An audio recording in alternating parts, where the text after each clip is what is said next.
नमस्कार, स्वराजमध्ये आपल्या सर्वांचं मनपूर्वक स्वागत। आज आपण बघूयात नवरात्री निमित्त खास अतिशय चविष्ट अशा उपवासाच्या गोड दशम्यांची रेसिपी। एकदा ह्या दशम्या बनवल्यात की 6 ते 7 दिवस सुद्धा सहज टिकतात। नवरात्रामध्ये ज्यांचे 9 दिवसाचे उपवास आहेत त्यांच्यासाठी ह्या दशमी अतिशय उपयुक्त आहे। चला तर मग बघूयात आता याची कृती। दशमी बनवण्यासाठी सर्वप्रथम आपल्याला लागणार आहे 1.5 वाटी राजगिऱ्याचं पीठ आणि 1 वाटी वरई म्हणजेच भगराचं पीठ। हे बघा, हे दोन्ही पीठ अगदी बारीक म्हणजेच फाईन आहे। त्यानंतर आपल्याला लागणार आहे 1 वाटी गूळ। शक्यतो गूळ हा नेहमी करता ऑर्गॅनिक गूळ वापरा, ह्याच्या दशमी चवीला छान होतात। आणि या 1 वाटी गुळासाठी आपल्याला पाऊण वाटी दूध लागणार आहे। मी दुधामध्ये ह्या दशम्या बनवणार आहे। ही माझ्या आजीची रेसिपी आहे, तिच्याच प्रमाणाने मी या दशम्या बनवणार आहे। दुधामध्ये ही दशमी बनवल्यामुळे 6 ते 7 दिवस सुद्धा ह्या सहज टिकतात। आणि हा गूळ विरघळेपर्यंत आपल्याला हे थोडं ढवळून घ्यायचं आहे। दूध हे नेहमी करता नॉर्मल रूम टेम्परेचरचं दूध वापरा, गरम दूध किंवा फ्रीज मधून काढलेलं अगदी गार दूध वापरू नका। इथे परातीमध्ये राजगिऱ्याचं पीठ घेऊया, वरईचं पीठ, अगदी चिमूटभर मीठ। मीठ ऑप्शनल आहे, तुम्ही उपवासाला जर मीठ खात नसाल तर नाही घातलं तरी चालेल।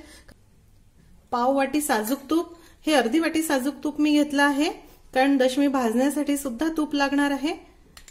त्यातील अर्ध म्हणजेच पाव वाटी तूप मी यामध्ये घालणार आहे। हे बघा,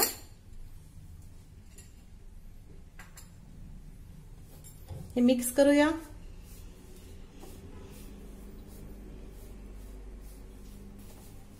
तुम्ही उपवासालाच नाही, एरवी सुद्धा ह्या दशमी बनवून खाऊ शकता। ह्या अतिशय पौष्टिक आहे। राजगिरा हा आयर्न, कॅल्शियम, फॉलिक ऍसिडचा रिच सोर्स आहे, त्यामुळे लहान मुलांसाठी, वाढत्या वयातील मुलांसाठी देखील हे अतिशय उपयुक्त ठरतात। हे बघा, हे व्यवस्थित मिक्स झालं। तुम्ही ह्या प्रकारे हातामध्ये घेऊन जर हे बांधून बघितलं तर ह्याचं मूद वळते आहे। हे बघा, यामध्ये दुधात विरघळवलेला गूळ घालूया।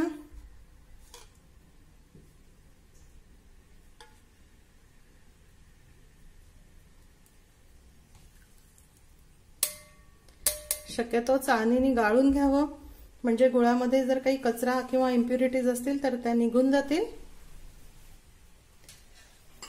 हे मिक्स करून घेऊया।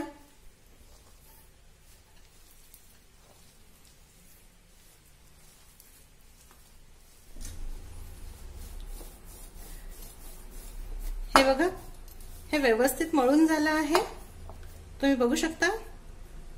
थोडा मऊ असा हा गोळा आहे, भाकरीच्या पिठाप्रमाणे। यावर झाकण ठेवू आणि हे पीठ मुरण्यासाठी 10 ते 15 मिनिटांसाठी आपण बाजूला ठेवून देऊया। हे बघा, साधारण 15 मिनिटांनंतर गुळामुळे हे मिश्रण थोडं कोरडं झालं आहे। यामध्ये 1-2 टीस्पून दूध घालूया आणि पुन्हा एक वेळा हे व्यवस्थित मळून घेऊ।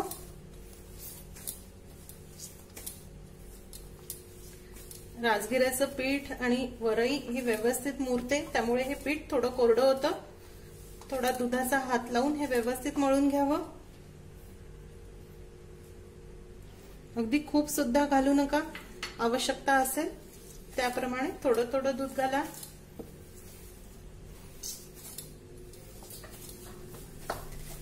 हे बघा, दुधाचा हात लावून हे व्यवस्थित मळून झालं, अगदी मऊ हे आहे। आता याचे सारखे 4 भाग करूया। दिलेल्या साहित्याच्या 4 दशमी होतात। 1 भाग लाटण्यासाठी घेऊ आणि उरलेले 3 भाग आपण पुन्हा झाकून ठेवूया, कारण हवेमुळे हे कोरडं होतं। लाटताना जर तुम्हाला असं वाटलं की हे खूप कोरडं वाटते आहे तर थोडा दुधाचा हात लावून अजून मळा। त्यानंतर दशमी लाटून घेऊया। हा गोळा हातावर या प्रकारे गोळून गोल करून घेऊ।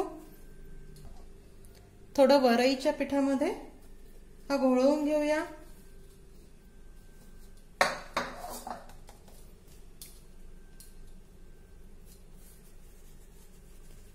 याची या प्रकारे चाकी करून घेऊ।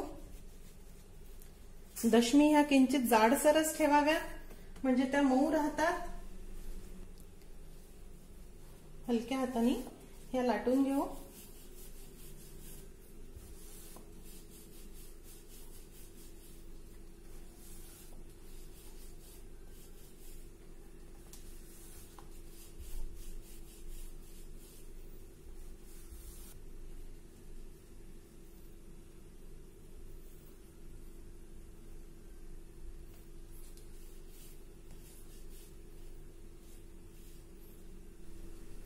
हे बघा दशमी लाटून झाली आहे। या प्रकारे जाडसरच ही दशमी ठेवा म्हणजे बरेच दिवस ती मऊ राहते। तुम्ही जर एकदम पातळ दशमी लाटली तर ती वाळते आणि कडक होते। इथे नॉनस्टिकच्या किंवा जाड बुडाच्या तव्यावर आपल्याला ही दशमी भाजायची आहे। मंद गॅसवर आपल्याला ही दशमी खमंग होईपर्यंत भाजायची असते। त्यामुळे शक्यतो जाड तवा किंवा नॉनस्टिकचा असेल तर वापरला तरी चालेल। याची बाजू टर्न करून घेऊ।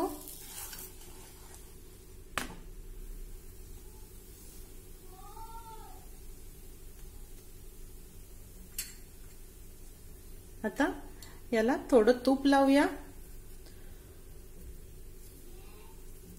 पूर्वीच्या काळी दळणवळणाची फारशी साधनं उपलब्ध नव्हती आणि हॉटेल्स देखील एवढ्या प्रमाणामध्ये नव्हत्या। घरचंच अन्न खाण्याला लोक जास्त महत्त्व द्यायचे। त्यामुळे लांबच्या प्रवासाला गेलेल्या व्यक्तींसाठी या प्रकारच्या दशम्या आवर्जून बनविल्या जात असत। आता मंद गॅसवर दोन्ही बाजूनी पलटून पलटून ही दशमी अगदी खमंग होईपर्यंत आपल्याला भाजायची आहे। लक्षात ठेवायचं आहे की दशमी जाड आहे त्यामुळे ती भाजायला वेळ थोडा जास्त लागतो।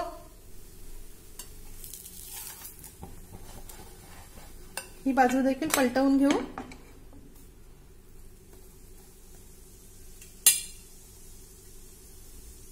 इकडे सुद्धा तूप लावूया।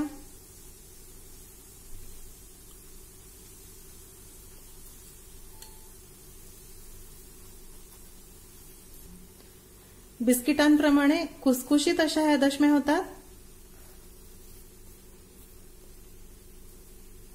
हे बघा आपण आत तूप घातलेलं असल्यामुळे याला छान लेयर्स येत आहेत। उलटण्याने हलक्या हलक्या हाताने दाबत ही दशमी भाजून घ्यावी म्हणजे सर्व बाजूनी व्यवस्थित खरपूस भाजल्या जाईल। फक्त उलटवताना काळजीपूर्वक उलटवा कारण राजगिरा आणि भगऱ्याचं पीठ हे ढिसर असतं त्यामुळे दशमी तुटण्याची शक्यता दाट असते। हे बघा मी या प्रकारे हळूच ही उलटवून घेत आहे। तुम्ही बघू शकता दोन्ही बाजूनी अगदी खरपूस ही दशमी भाजल्या गेली। आता मी ही काढून घेत आहे।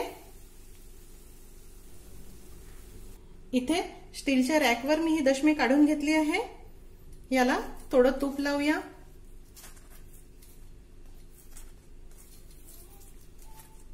वरच्या एका बाजूने तूप लावावं। हे बघा अशा सर्व दशमी मी आता बनवून घेते। अतिशय चविष्ट आणि खुसखुशीत अशा उपवासाच्या गोड दशमी तयार। हे बघा तुम्ही बघू शकता खूप छान खुसखुशीत झाले आहे। तुम्ही ह्या दशमी पूर्णपणे थंड झाल्यानंतर कोरडे हवाबंद डब्यामध्ये ठेवा। साजूक तुपाबरोबर किंवा दुधामध्ये कुस्करून खायला सुद्धा ही दशमी मस्त लागते। आवडत असेल तर शेंगदाण्याच्या कोरड्या चटणी बरोबर उपवासाच्या बटाट्याच्या भाजी बरोबर खायला सुद्धा हे छान लागतात। नक्की करून बघा। पौष्टिक सकस लाडूंची रेसिपी। गुळापासून बनवलेले हे सकस लाडू अतिशय चविष्ट लागतात। शिवाय अगदी झटपट 15 मिनिटात तयार होतात आणि एकदा बनवले की 15 ते 20 दिवस देखील सहज टिकतात, खराब होत नाही आणि सर्वात महत्त्वाची गोष्ट म्हणजे उपवासाला देखील चालतात। त्यामुळे आवर्जून करून बघायला हवे। चला तर मग बघूयात आता याची कृती। लाडू बनवण्यासाठी सर्वप्रथम आपल्याला लागणार आहे 1 वाटी शेंगदाणे। सर्वप्रथम मंद आचेवर आपण शेंगदाणे छान खमंग खरपूस होईपर्यंत भाजून घेऊ। शेंगदाणे व्यवस्थित भाजून घेतले की लाडूची चव देखील खूप मस्त येते। खूप चविष्ट हे लाडू आहे आणि खूप पौष्टिक देखील आहे, त्यामुळे मुलांच्या छोट्या छोट्या भुकेसाठी डब्यामध्ये देण्यासाठी तुम्ही हे लाडू बनवू शकता। हे बघा, शेंगदाणे छान खवंग भाजून झाले। आता आपण हे काढून घेऊ आणि या शेंगदाण्याची अर्धवट साल मी काढून घेणार आहे। आता कढईमध्ये 2 टीस्पून तूप घालूया।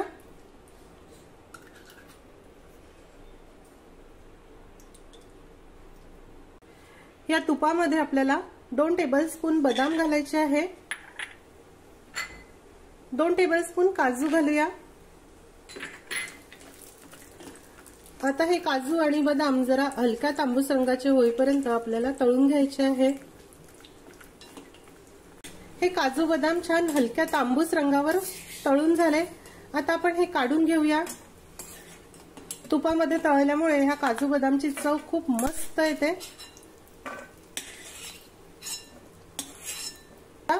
उरलेल्या तुपामध्ये आपल्याला 1 वाटी मखाणे घालायचे आहे।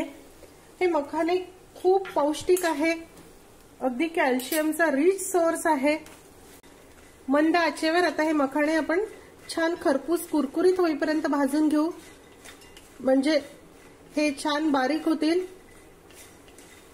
मुलांच्या उत्तम वाढीसाठी देखील हे लाडू खूप उपयुक्त असतात। ज्यांना हिमोग्लोबिनची कमतरता आहे किंवा रक्ताची कमतरता आहे त्यांनी देखील आवर्जून हे लाडू खा, कारण त्यांनी हिमोग्लोबिन वाढायला देखील खूप मदत होते। आयर्न रिच हे लाडू आहे आणि याची चव एवढी भन्नाट आहे की सर्वच जण खूप आवडीने खातात। हे बघा, मखाणे छान हलका तांबूस रंगावर भाजून झाले आणि अगदी कुरकुरीत झाले। आता आपण हे काढून घेऊया। आता यामध्ये अर्धी वाटी किसलेलं सुकं खोबरं घालू। सुकं खोबरं देखील हलक्या तांबूस रंगावर आपल्याला परतायचं आहे। सुकं खोबरं परतत असताना एक गोष्ट नेहमी लक्षात ठेवा की ते आपल्याला सतत परतत भाजायचं आहे, जळायला करपायला नको। आणि अगदी हलक्या तांबूस रंगावर हे भाजून घेऊ। बघा, सुकं खोबरं देखील हलक्या तांबूस रंगावर भाजून झालं, यापेक्षा अधिक भाजू नका। आता आपण हे काढून घेऊया। तुम्ही बघू शकता सर्व साहित्य भाजून झालं। आता हे सर्व साहित्य जरा गरम आहे तोपर्यंतच आपल्याला हे मिक्सर मधून काढायचं आहे। मिक्सरच्या मोठ्या भांड्यामध्ये आपल्याला हे भाजलेलं साहित्य घालायचं आहे। हे सर्व साहित्य जरा गरम असतानाच आपण जर घातलं तर लाडू व्यवस्थित बाइंड होतात। आता पल्स मोडला किंवा मिक्सर चालू बंद करत आपल्याला हे बारीक करायचं आहे। हे बघा, हे सर्व साहित्य किती छान बारीक झालं, छान रवाळ आणि सुटसुटीत असं झालं आहे।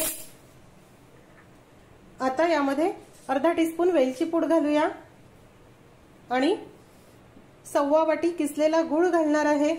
गूळ नेहमी करता किसून घाला, किसणीवर किसून घातला की गूळ अगदी लवकर यामध्ये मिक्स होतो आणि गुळाचे खडे राहत नाही। मी इथे 1/4 वाटी गूळ घालणार आहे। गुळाचं प्रमाण तुम्ही तुमच्या आवडीनुसार कमी अधिक करू शकता। आता पल्स मोडलाच किंवा मिक्सर चालू बंद करतच आपल्याला हे एकत्र करायचं आहे। सर्व साहित्य नीट बारीक झालं। आता आपण हे काढून घेऊया। आता यामध्ये 1.5 टेबलस्पून गरम केलेलं तूप घालायचं आहे। हे गरम तूप घातल्यामुळे यातील गूळ छान वितळतो। तूप नेहमी करता गरम करून घाला, थंड कच्चं तूप घातलं तर लाडूला लवकर वास येतो। हे आपण मिक्स करूया।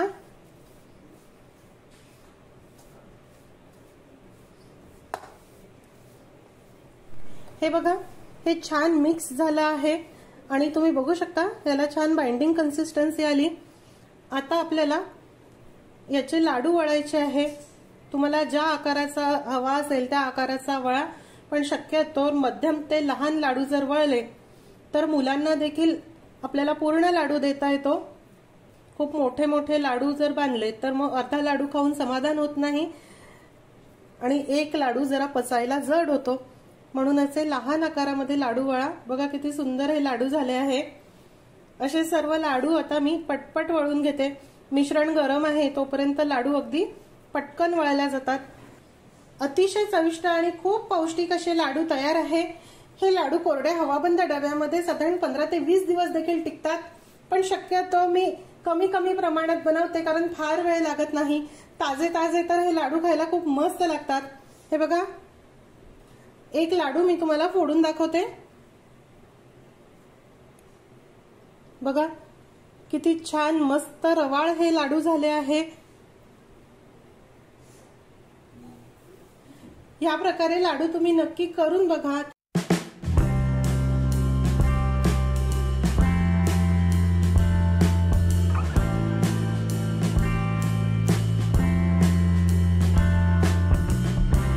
आज आपण बघूयात उपवासासाठी खास अतिशय चविष्ट आणि खूप पौष्टिक असा काळाच्या ओघामध्ये थोडा मागे पडलेला विस्मृतीमध्ये गेलेला पदार्थ, तो म्हणजे राजगिऱ्याच्या गाठोडीची रेसिपी। राजगिऱ्याची ही गाठोडी खूप पौष्टिक अशी असते। चला तर मग बघूयात आता याची कृती। राजगिऱ्याची गाठोडी बनवण्यासाठी सर्वप्रथम आपल्याला लागणार आहे 1 वाटी राजगिरा। हा राजगिरा आपल्याला पाण्याने स्वच्छ धुवून घ्यायचा आहे, म्हणजे यामध्ये काही माती कचरा धूळ असेल तर ते निघून जाईल। काळजीपूर्वक धुवा। राजगिरा हा खूप बारीक असतो, सांडण्याची शक्यता अधिक असते। इथे ह्या प्रकारच्या चाळणीमध्ये आपल्याला एखादा सुती कापड अंथरून घ्यायचा आहे आणि हा धुतलेला राजगिरा यामध्ये ओतायचा आहे।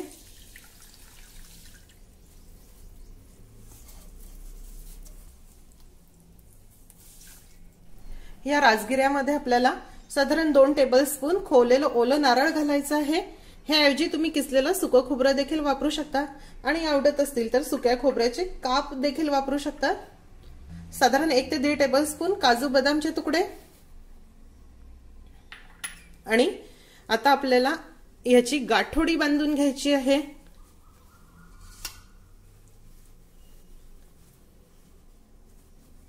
सगळे पदर हे एक करून हलकी अशी सैलसर गाठोडी याची बांधायची आहे, म्हणजे राजगिरा व्यवस्थित शिजेल। खूप घट्ट ही बांधू नका, अशी अगदी सैलसर गाठोडी बांधा। इथे एका भांड्यामध्ये आपल्याला 2.5 वाटी पाणी घ्यायचं आहे। ज्या वाटीने राजगिरा मोजून घेतला त्याच वाटीने 2.5 वाट्या पाणी घ्यायचं आहे, दुप्पटपेक्षा थोडंसं अधिक।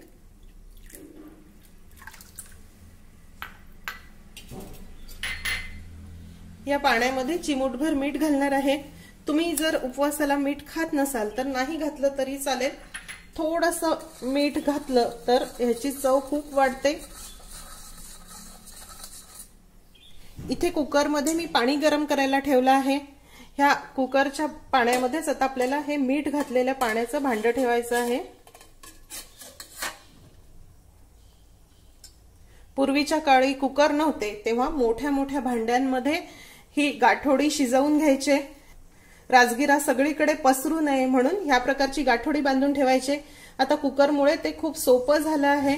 आता ह्या पाण्यामध्ये आपल्याला हा राजगिराची गाठोडी ह्या प्रकारे व्यवस्थित बुडवून ठेवायची आहे।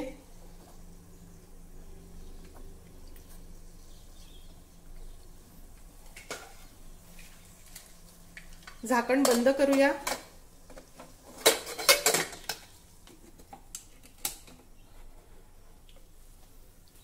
आणि मध्यम गॅसवर साधारण 3 शिट्या काढायच्या आहे आणि त्यानंतर मंद गॅसवर 5 मिनिटांसाठी ही गाठोडी व्यवस्थित शिजवून घ्यायची आहे। कुकर थंड झाला आहे, आता आपण हा उघडून घेऊ।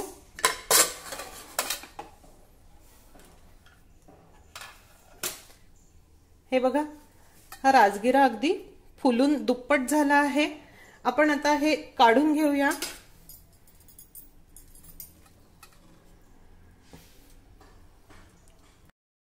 आता आपण ही गाठोडी सोडून घेऊया।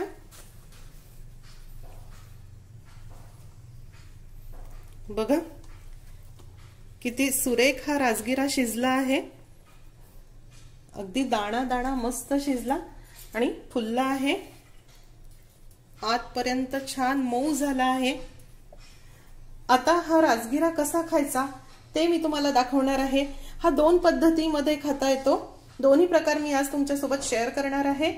सर्वप्रथम आपण ह्याचे 2 भाग करून घेऊ, 2 सारखे भाग, अर्धा अर्धा हा राजगिरा मी करून घेणार आहे। शिजवलेल्या राजगिऱ्याचे मी 2 भाग करून घेतले आहे, कारण 2 पद्धती आज मी तुम्हाला दाखवणार आहे। त्यातील पहिली पद्धत बघूया। इथे एका भांड्यामध्ये अर्धी वाटी गूळ घेणार आहे।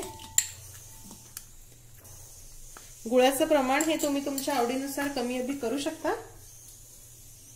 त्यामध्ये अर्धी वाटी पाणी घालायचं आहे आणि ह्या गुळाचं पाणी आपल्याला करून घ्यायचं आहे, ते उकळवून घ्यायचं आहे। गॅसवर गरम करून आपल्याला ह्या गुळाचं पाणी करायचं आहे। गुळ व्यवस्थित वितळवून घ्यायचा आहे किंवा गुळवणी करून घ्यायची आहे।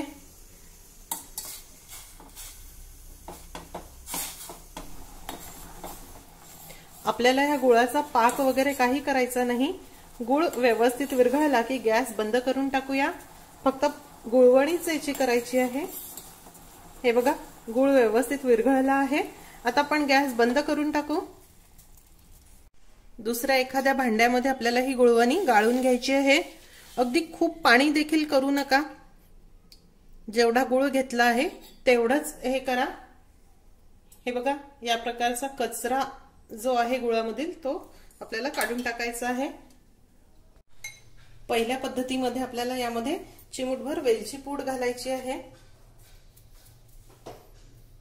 आणि आवडीनुसार गुळवणी घालायची आहे। शक्यतो जेवढा राजगिरा आहे तेवढाच गुळ मी इथे घेतला आहे, पण तुमच्या आवडीनुसार तुम्ही हे कमी अधिक करू शकता। ह्या गुळवणी सोबत हे व्यवस्थित मिक्स करून घेऊ।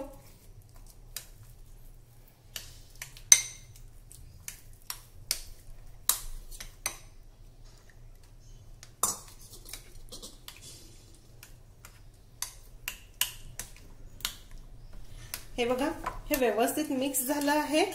आता यावर साजूक तूप घालून आपल्याला खायचं आहे। ज्या प्रकारे आपण लापशी करतो तसंच ह्याचं टेक्स्चर आणि चव येते। त्यानंतर दुसरा प्रकार, त्यामध्ये चिमूटभर वेलची पूड घालूया।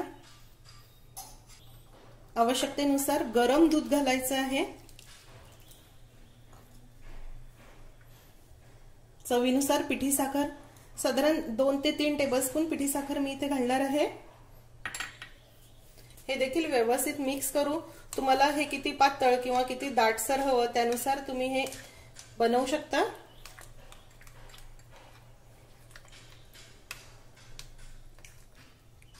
आणि तिसरा अजून एक प्रकार आहे, तो म्हणजे तुम्ही ताकासोबत देखील हे खाऊ शकता। ड्रायफ्रूट वगैरे न घालता किंवा गोड न घालता यामध्ये मीठ आणि ताक घालून खा, ते देखील खूप छान लागतं। हे बघा, हे व्यवस्थित मिक्स झालं। आता यावर देखील साजूक तूप घालून आपल्याला सर्व करायचं आहे। अतिशय चविष्ट, खूप पौष्टिक आणि सात्विक अशी राजगिऱ्याची गाठोडी तयार। तुम्ही कुठल्याही पद्धतीने करून बघा। या प्रकारे गुळवणी मधील करा किंवा या प्रकारे दुधामधील करा, दोन्ही प्रकार अप्रतिम लागतात। तुम्हाला गोड आवडत नसेल तर तुम्ही ताक मीठ घालून देखील हे खाऊ शकतात। मस्त लागते, मनाला शांतता देणारी अशी ही राजगिऱ्याची गाठोडी आहे। पारंपरिक विस्मृतीमध्ये गेलेल्या पदार्थांना उजाळा देण्याचा हा एक छोटासा प्रयत्न आहे। कोणी कोणी ही राजगिऱ्याची गाठोडी याआधी खाल्ली आहे हे देखील मला कमेंट करून कळवा। उपवासासाठी खास, अतिशय चविष्ट, पौष्टिक आणि पचायला हलका असा उपवासाच्या दही भाताची रेसिपी। आपण नेहमीच जेवणामध्ये दही भात बनवून खात असतो, पण उपवासाला सुद्धा तितकाच चविष्ट असा दही भात आपल्याला बनवता येतो। भगरापासून बनवलेले विविध पदार्थ आपण उपवासाला नेहमीच बनवून खातो, पण चटकदार असा हा दही भात झटपट तर बनतोच, शिवाय सात्विक आणि पचायला सुद्धा हलका आहे। चला तर मग बघूयात आता याची कृती। सर्वप्रथम या भगराचा म्हणजेच वरईचा आपण भात शिजवून घेऊ। भगर भात बनवण्यासाठी आपल्याला लागणार आहे अर्धी वाटी भगर किंवा वरी तांदूळ किंवा वरई, अर्धा टीस्पून साजूक तूप आणि चवीनुसार मीठ। इथे मोठ्या भांड्यामध्ये वरई घालूया। पाणी घालून स्वच्छ धुवून घेऊ। मी या ठिकाणी पॅक्ड वरई वापरली आहे, यामध्ये कुठलाही कचरा नाही। पण तुम्ही जर सुटी वरई वापरत असाल तर ती याप्रमाणे 2 भांड्यांमध्ये रोळवून घ्यावी, म्हणजे चुकून जर एखादा खडा असेल तर तो खाली राहील. कुठलेही बारीक धान्य याप्रमाणे रोळवून घेतल्यास त्यातील कचरा सहज निघून जातो. भगर धुवून झाला आहे. आता याला साईडला ठेव. इथे कढईमध्ये अर्धी वाटी भगरसाठी आपण 1 वाटी पाणी घेऊया आणि आणखी पाव वाटी. तुम्हाला भात किती मोकळा किंवा किती मऊ हवा आहे त्यानुसार पाण्याचा अंदाज घ्यावा. मीठ घालूया आणि साजूक तूप. तूप घातल्यामुळे भात अगदी मऊ शिजायला मदत होते. पाण्याला उकळी आली की धुतलेला भगर घालूया आणि यावर झाकण ठेवून मंद गॅसवर भगर शिजवून घ्यावा. बाजूच्या गॅसवर थोडं गरम पाणी ठेवावं आणि आवश्यकता असेल तर भगरामध्ये घालावं, कारण प्रत्येक भगरानुसार पाण्याचं प्रमाण हे कमी अधिक होऊ शकतं. मध्ये मध्ये एक वेळा ढवळून घेऊ म्हणजे पाण्याचा अंदाज सुद्धा कळेल.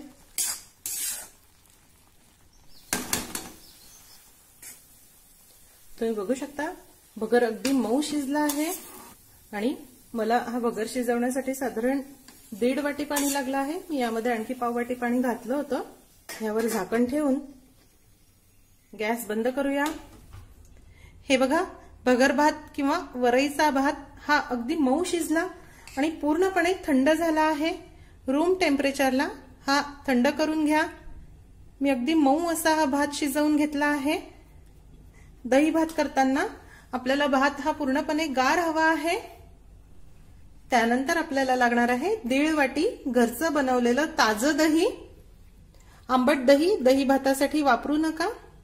घरच्या घरी असं खवळेदार आणि घट्ट दही कसं बनवायचं ह्याचा व्हिडिओ मी शेअर केला आहे. त्याची लिंक तुम्हाला देत आहे, ती नक्की बघा. यामध्ये 1 टेबलस्पून साखर. साखरेचं प्रमाण हे तुम्ही तुमच्या आवडीनुसार कमी अधिक करू शकता. त्यानंतर चवीनुसार मीठ. लक्षात ठेवायचं आहे की वरई शिजवताना देखील आपण त्यामध्ये थोडं मीठ घातलं होतं, त्यामुळे या दह्यापुरतंच मीठ घाला. चमच्याच्या साह्याने हे दही व्यवस्थित फेटून घेऊ आणि सारखं करून घेऊया. हे बघा, दही अगदी व्यवस्थित फेटून झालं, अगदी सारखं झालं आहे आणि साखर देखील यामध्ये विरघळली आहे. आता यामध्ये शिजवलेला भगर घालूया.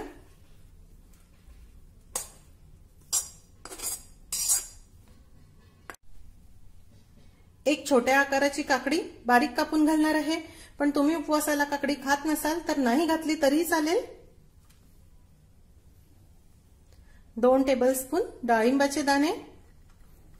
डाळिंब सुद्धा ऑप्शनल आहे, पण कलर कॉम्बिनेशन छान दिसते आणि खूप रिफ्रेशिंग असा हा दही भात लागतो. आता हे व्यवस्थित मिक्स करूया. हे बघा, हे व्यवस्थित मिक्स झालं.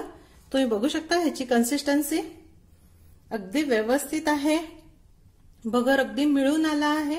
हे बघा, तुम्ही तेलाऐवजी तुपाची देखील फोडणी करू शकता, पण आमच्याकडे गार दही भात आवडतो आणि थंड झाल्यानंतर तूप गोडतं म्हणून तेलाचा वापर करते आहे. यामध्ये थोडं जिरं घालूया. तुम्ही उपवासाला जिरं खात नसाल तर स्किप केलं तरी चालेल. 1 टेबलस्पून शेंगदाणे.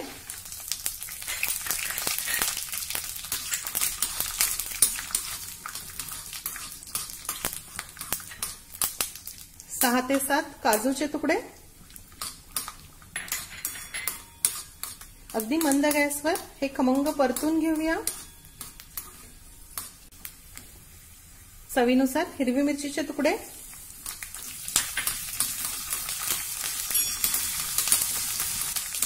हे बघा, हे व्यवस्थित परतून झालं.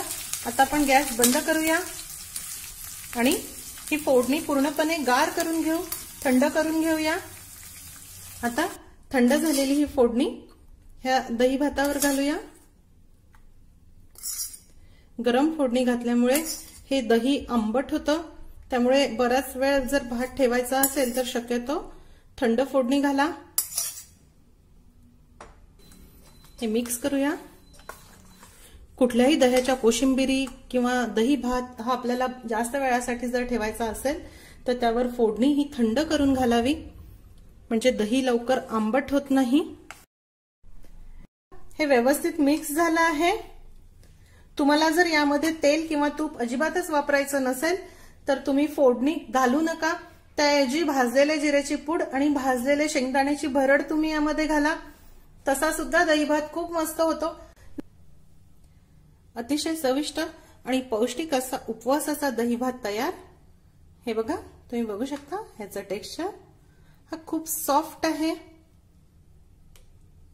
अगदी रिफ्रेशिंग आहे.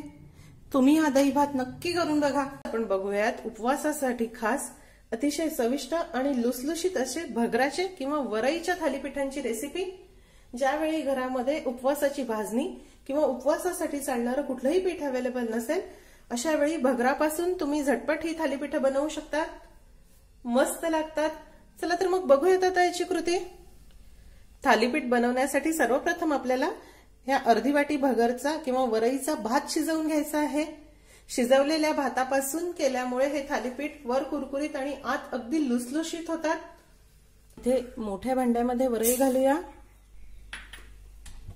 पाणी घालून स्वच्छ धुवून घेऊ. मी या ठिकाणी पॅक्ड वरई वापरली आहे, यामध्ये कुठलाही कचरा नाही. पण तुम्ही जर सुटी वरई वापरत असाल तर ती याप्रमाणे 2 भांड्यांमध्ये रोळवून घ्यावी, म्हणजे चुकून जर एखादा खडा असेल तर तो खाली राहील. कुठलेही बारीक धान्य याप्रमाणे रोळवून घेतले असता त्यातील कचरा सहज निघून जातो.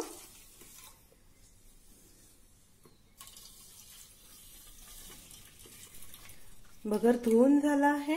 आता याला साईडला ठेवू. इथे कढईमध्ये अर्धी वाटी भगरसाठी आपण 1 वाटी पाणी घेऊया आणि आणखी पाव वाटी मीठ घालूया आणि साजूक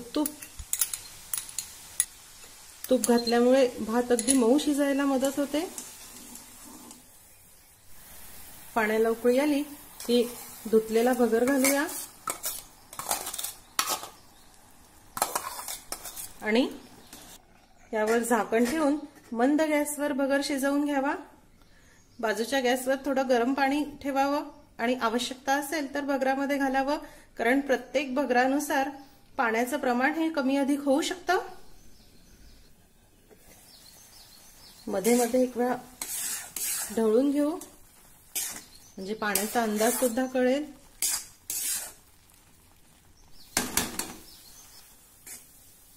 तुम्ही बघू शकता भगर अगदी मऊ शिजला आहे आणि मला हा भगर शिजवण्यासाठी साधारण 1.5 वाटी पाणी लागलं आहे. मी यामध्ये आणखी पाव वाटी पाणी घातलं होतं.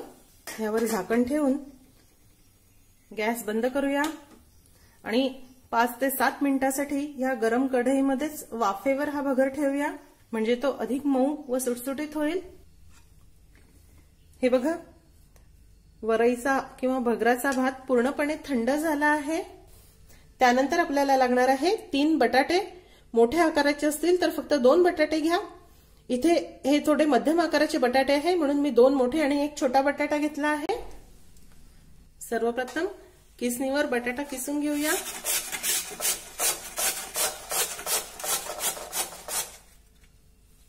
हे बघा बटाटा किसून झाला. आता यामध्ये 1 टीस्पून जिरे. तुम्ही उपवासाला जिरे खात नसाल तर नाही घातलं तरी चालेल. चवीनुसार बारीक कापलेली हिरवी मिरची, चवीनुसार लाल तिखट,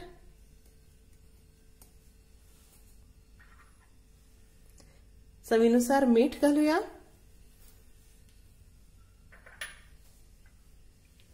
साधारण 4 टेबलस्पून भाजलेल्या शेंगदाण्याचं कूट. शेंगदाणा कुटाचं प्रमाण हे तुम्ही तुमच्या आवडीनुसार कमी अधिक करू शकता किंवा आवडत नसेल तर स्किप केलं तरी चालेल.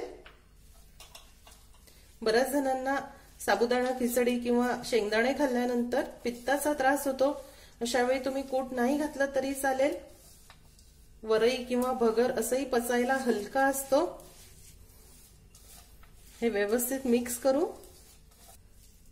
उपवासाच्या निमित्ताने भगर भात आमटी किंवा भगराचे धिरडे आपण नेहमीच बनवत असतो, पण भगराचे हे थालीपीठ देखील अतिशय चविष्ट, पौष्टिक आणि पचायला हलके असे असतात।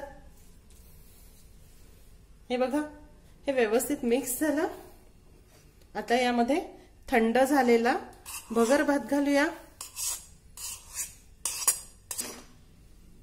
आपण हा भात शिजवताना देखील मीठ घातलं होतं, त्यामुळे बटाट्यापुरतच मीठ यामध्ये घालावं आणि हे व्यवस्थित मिक्स करून घेऊ। हे बघा,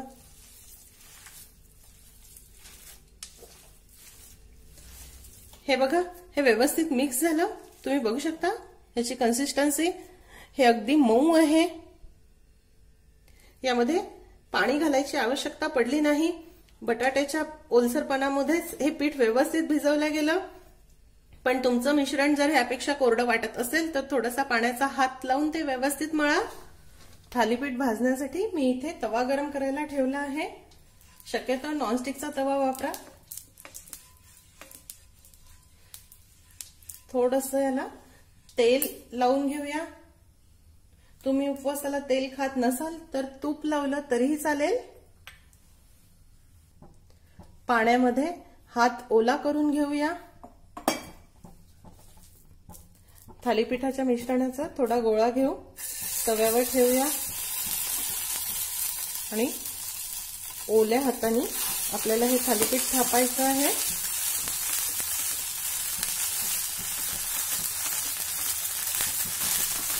हे बघा, या प्रकारे थापून घ्या वरचेवर। आपण हे सैलसर भिजवलं आहे, त्यामुळे थालीपीठ पटकन पसरतं।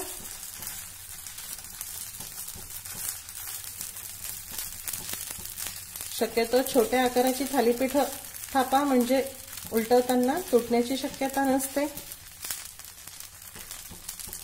मधोमध याला छिद्र करूया। बघा, यावर झाकण ठेवू आणि मध्यम गॅसवर हे थालीपीठ भाजून घेऊया। हे बघा, थालीपीठाची वरची बाजू सुकली आहे। आता याला थोडं तेल लावून घेऊ।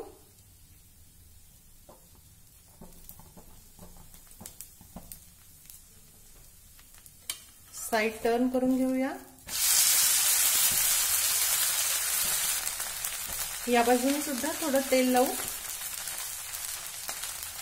मध्यम ते मंद गॅसवर हे थालीपीठ दोन्ही बाजूनी पलटून पलटून अगदी खमंग होईपर्यंत भाजून घेऊया।